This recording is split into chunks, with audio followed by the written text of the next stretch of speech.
Another piece of stone that was brought to me conjured up an impression of a medieval castle and a battle raging round it.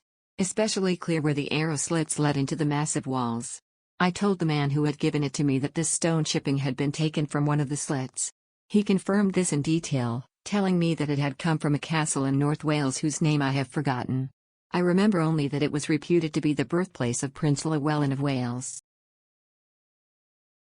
On another occasion I took from a tray of some 30 objects, each labeled with a number so that the owner could identify their own possessions, a small cube of white marble about the size of a lump of sugar.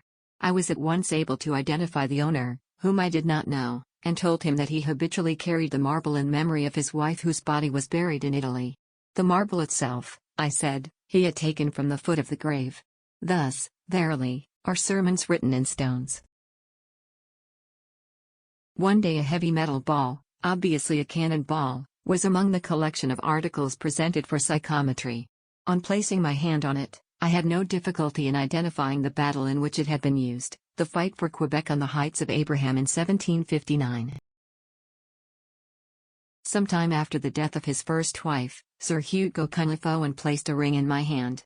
I was at once aware of a sense of tragedy attached to it. Indeed, it was more than tragedy, it was as though the ring bore a curse. Though I got no more detailed picture than this, I was repelled by the evil it emanated and said I would like to throw it into the sea.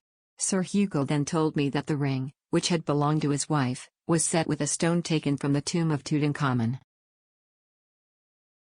At one psychometrical sitting a strange thing occurred which impressed everybody who witnessed it.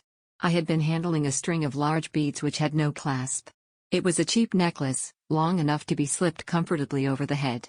As I handed it back to the owner, I found one of the beads lying loose in my hand. I thought for a moment that I had broken the threads on which the beads were strung. But examination showed that the thread was as whole and unbroken as ever it had been.